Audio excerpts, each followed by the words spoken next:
কৃত্রিম বুদ্ধিমত্তা বা এআই মানসিক স্বাস্থ্যসেবায় এক নতুন দিগন্ত উন্মোচন করেছে।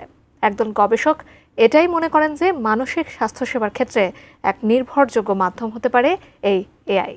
তারা ইতোমধ্যে একটি ডিজিটাল থেরাপি অ্যাপ তৈরি করেছে। এখন প্রশ্ন হলো, এই এআই ভিত্তিক অ্যাপটি কিভাবে কাজ করবে? বিস্তারিত জান্নাতুন নাহার জেরির ডেস্ক রিপোর্টে। পৃথিবী জুড়ে উদ্বেগ, বিষণ্ণতা ও অন্যান্য মানসিক অসুস্থতার হার আশঙ্কাজনক হারে বাড়ছে। একদিকে প্রয়োজনীয় সংখ্যক মনোরোগ বিশেষজ্ঞের ঘাটতি, অন্যদিকে মানসিক স্বাস্থ্যের বিষয়ে সচেতনতার অভাব। এই দুয়ের ফলে বিপুল সংখ্যক মানুষ থেকে যাচ্ছে সেবার বাইরে।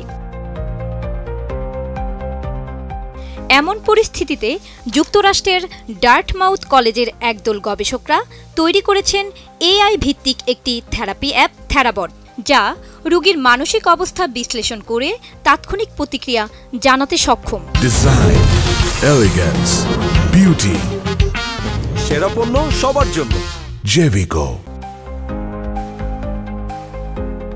গবেষণায় দেখা গেছে এটি উদ্বেগ ও বিষণ্ণতার উপসর্গ মোকাবেলায় ব্যবহারকারীদের জন্য সহায়ক ভূমিকা রাখছে।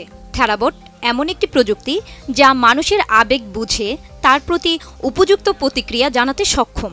এটি বিশেষভাবে বিষণ্ণতা, খাওয়ার সমস্যা বা আত্মবিশ্বাসের অভাবজনিত মানসিক সমস্যায় আক্রান্ত ব্যক্তিদের জন্য ডিজাইন করা হয়েছে। অ্যাপ ব্যবহারকারীরা তাদের অনুভূতি বা সমস্যাগুলো এই অ্যাপে জানানোর মাধ্যমে সহজেই সহায়তা পেতে পারেন।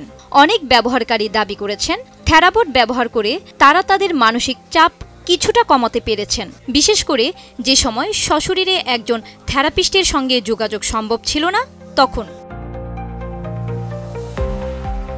ডার্টমাউথের সহকারী অধ্যাপক ও গবেষক নিক জ্যাকবসন জানান, বর্তমান পরিস্থিতিতে মানসিক স্বাস্থ্য বিশেষজ্ঞদের সংখ্যা 10 গুণ বাড়লেও চাহিদা পূরণ করা সম্ভব নয়। তাদের নতুন কোনো পথ খুঁজতে হবে। আমেরিকান সাইকোলজিক্যাল অ্যাসোসিয়েশন এপি এর কর্মকর্তা ভাইল রাইট জানান, ভবিষ্যতে বৈজ্ঞানিকভাবে প্রমাণিত ও বিশেষজ্ঞদের তত্ত্বাবধানে তৈরি এআই থেরাপিস্ট ব্যবহারের সুযোগ তৈরি হচ্ছে। তবে শিশু কিশোরদের জন্য এর নিরাপত্তা নিয়ে কিছু উদ্বেগ রয়েছে। তিনি সতর্ক করেছেন, বাজারের অনেক অ্যাপ কেবল লাভের উদ্দেশ্যে তৈরি এবং এগুলো ব্যবহারকারীদের ভুল তথ্য দিয়ে বিভ্রান্ত করছে। তাই বিশ্বাসযোগ্য, নিরাপদ ও গবেষণা নির্ভর অ্যাপগুলোর উন্নয়ন জরুরি।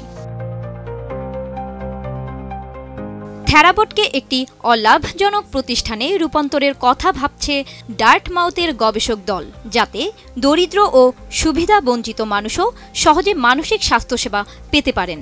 তবে এখনও মার্কিন food and drug administration FDA থেরাবটের মতো অ্যাপকে চিকিৎসার যন্ত্র হিসেবে স্বীকৃতি দেয়নি। অনুমোদনের আগে প্রয়োজনীয় নথিপত্র পর্যালোচনা করে সিদ্ধান্ত নেওয়া হবে। জান্নাতুন Nahar Jerry, desk report, ATN news.